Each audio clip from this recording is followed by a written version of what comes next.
It's been a little while since Seiko has impressed me. I think a lot of people are kind of disappointed in them, particularly in their affordable range of watches. But when I was looking at their Japan website, at their new releases, I saw kind of a strange watch that caught my eye. And I feel like Seiko has done something that I had previously thought was impossible. Somehow Seiko has managed to create a watch that has both a solar-powered movement and a fully loomed dial.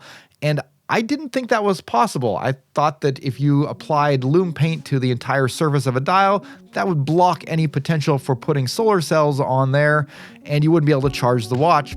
But somehow they've done it, and I still don't understand how this works. But it does. Take a quick look, and then we'll get into it some more.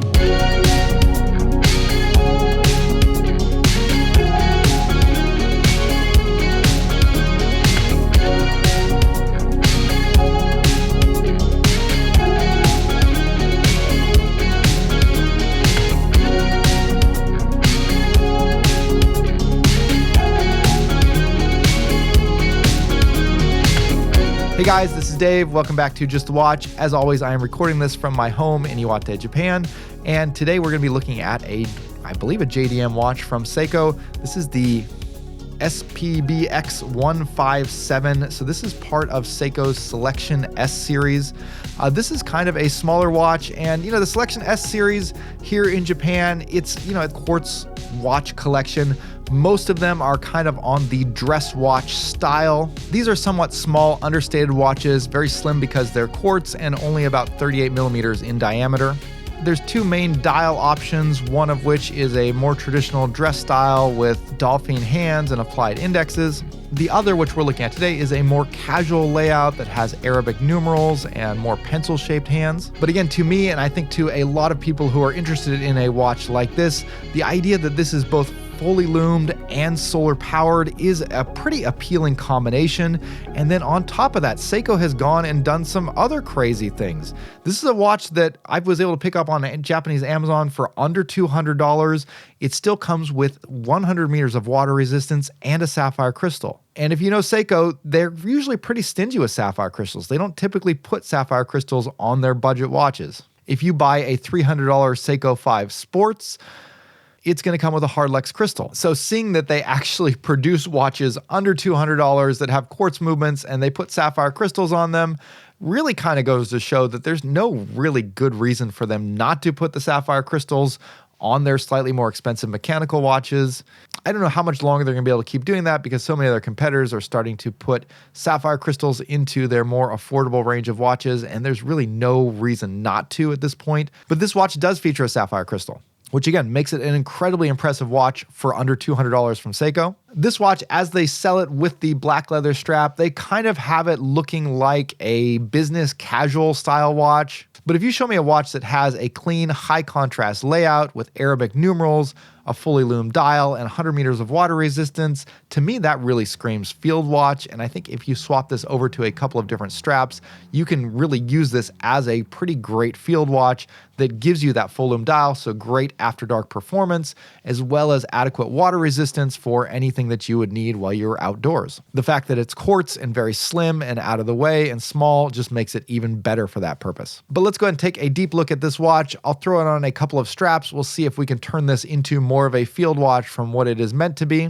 but we're going to give it the full review treatment. So I want to start by the part that really interested me the most on this watch, which is that technical aspect of combining a solar-powered movement with a full loom dial. These are two really cool things that I've never seen combined before. And as I've mentioned a couple times, I didn't think it was actually possible to combine these two things. A solar-powered watch is a watch that recharges itself using natural light. And in order to do that, a solar cell needs to be integrated into the design of the watch somehow in a place where it can collect the light to recharge the watch. And this tends to force watchmakers to be somewhat creative in the kinds of dials that they can use on solar-powered watches. Opaque dials that don't allow any light to pass through to the underlying watch movement tend to be impossible to implement unless you're doing something like a chronograph where you could make the main dial enamel but then put the solar cells into the chronograph subdials. I've seen Seiko do this very thing on a number of their watches. Another option is to just get really good at creating dials that do have enough transparency to allow enough light to pass down into the solar cells beneath the dial. This is something that Citizen has gotten extremely good at with their EcoDrive watches. Often on those, you would never be able to tell that it was a solar-powered watch unless you knew it. But in all cases with a solar-powered watch, there has to be some way for light to reach the solar cells somewhere on the movement. But if you take a watch dial and cover it with a pretty thick layer of light-absorbing white loom paint, you would think that that wouldn't allow you to have an efficient solar collection mechanism underneath that dial. And yet here we are with a watch from Seiko that is doing just that. There is no visible solar cells on this watch, so I can only assume that the light collection mechanism is right under that dial, and somehow there's just enough light allowed to pass through to keep the watch charged. And that's a pretty impressive feat, especially given the fact that Seiko rates this V157 quartz movement to last 10 full months on a full charge. According to information I could find online, this would take typically an hour or two of sunlight in order to generate a full charge. But again, I suspect the light collecting efficiency might be a little bit lower on this watch, so maybe leave it out a little bit longer just to be safe if you are trying to get it up to that maximum charge. Again, this is kind of uncharted territory. The next question you might have regarding this is the loom actually any good? Maybe Seiko just put a really thin layer of loom paint on there and that's why you're able to do a solar-powered watch like this. But that doesn't seem to be the case either, because the loom is actually pretty good.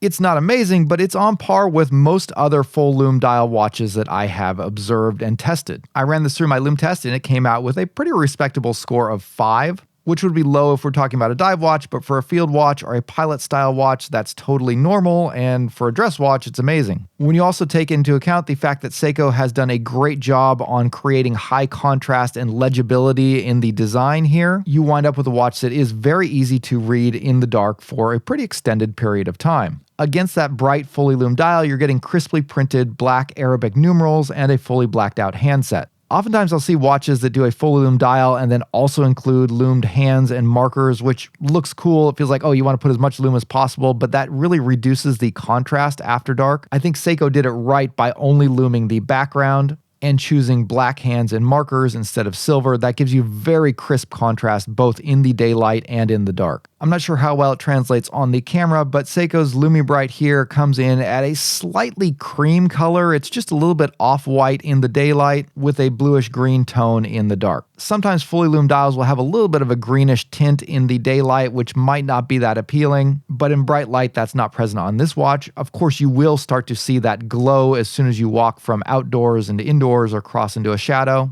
And that's part of the fun of having a fully loomed dial. Next, I want to talk about the design of this watch and the style. And I feel like Seiko is trying to position this as kind of a smart casual watch rather than an outdoors watch, which I think is a mistake. To me, this feature set along with that dial design really says field watch, but Seiko has paired this with a stylish black leather strap with a deployant clasp. The deployant clasp is another feature I've never seen in a watch at this price range from Seiko. Typically, they're only found on their more expensive watches, but this is a deployant clasp that is clearly made out of pressed metal and definitely feels less premium than what you find on Seiko's more expensive watches that feature deployant clasp. But it's still a pretty good clasp that functions very smoothly, and I really like this style of deployant strap that hides the extra tail of the watch strap under the strap against your wrist. You wind up with a very clean look on the wrist. And so from a quality standpoint, this is a great strap and clasp combination to include with a watch in this price range. But I still don't really like it because, again, to me, this watch screams field watch, and so I really want to see it on a more utilitarian strap or something a little bit more casual. Thankfully, despite the small size, this watch does feature 20mm lug openings, which means you're going to have a huge array of straps to choose from. Or at least I have a huge array of 20mm straps to choose from, so I'll show you it on a couple of my favorite ones here.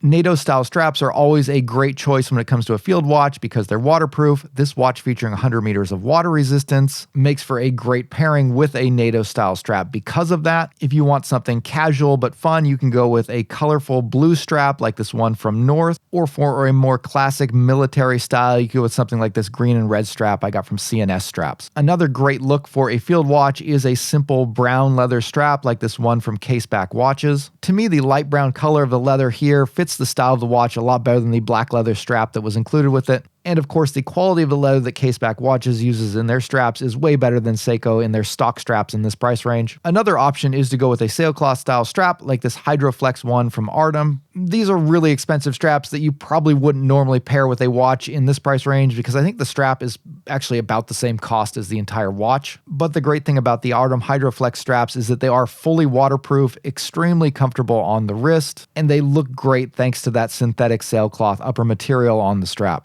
Anyways, I think you have a ton of strap options here with this watch, so if you have a collection of 20mm straps already, you would have a lot of fun with this watch. Next, let's talk a little bit about the wearing experience of this watch. This is a watch that is around 38mm in diameter, it is under 10mm thick, and it features a quartz movement, which means that it is very unobtrusive on the wrist. If you're used to primarily wearing mechanical watches, this is going to feel like nothing on the wrist. Like, there were multiple times when I was wearing this watch out and about, I thought I had forgot to put a watch on and went to check, and there it was. So it is very comfortable and light. And that 38mm size might sound a little bit small, but this is a watch that is all dial. There's not really much of a bezel on it. And so even though I have a larger 7.5-inch wrist and typically gravitate towards 40mm watches, I didn't have any problem at all with the size of this watch. In my opinion, this is going to look fine on pretty much any wrist size, but size is kind of a personal preference. For me, it was fine. Finally, let's wrap up by taking a closer look at the finishing on this watch. Seiko's retail price for this watch is the equivalent of about $225 US. So this is definitely one of their more budget-oriented watches, and the finishing does reflect that. They do give you a pleasing mix of brushed and polished surfaces. I do like the brushed sides and the tops of the lugs. And there's a nice polished bevel along the tops of the lugs. From arm's length, everything looks pretty good. If you want to jump down and look at it with a macro lens or a loop, you'll see that the definition between the polished and beveled edges is a little bit blurry. Definitely of lower quality than what you get from most comparably priced micro brands, as well as Chinese factory brand watches. But for a mass-produced watch from Seiko in this price range, I think it's completely acceptable. And again, given the fact that this is the only watch that I've ever seen that features both a fully loom dial and a solar movement, I don't think the average level of finishing detracts from the appeal of this watch in any way at all. Overall, this is a really cool, fun, affordable, great-looking watch from Seiko. The only problem for most of you guys is that it is going to be a little bit difficult to source if you don't live in Japan like I do. You'll probably have to hit up some proxy buying services, which will likely mean that the price will also be slightly above the retail price that Seiko quotes. But there's still some pretty affordable prices out there, and you'll wind up with a very unique watch for your troubles. All right, guys, that's going to wrap it up for today. Let me know what you think of this watch down below in the comments. Again, this is a JDM watch, so if you're interested in getting it, you're probably going to have to go through an exporter, but the model numbers and everything are down in the description to help you find it. Anyways, that's going to wrap it up for today. Thank you guys for watching. I'll see you later.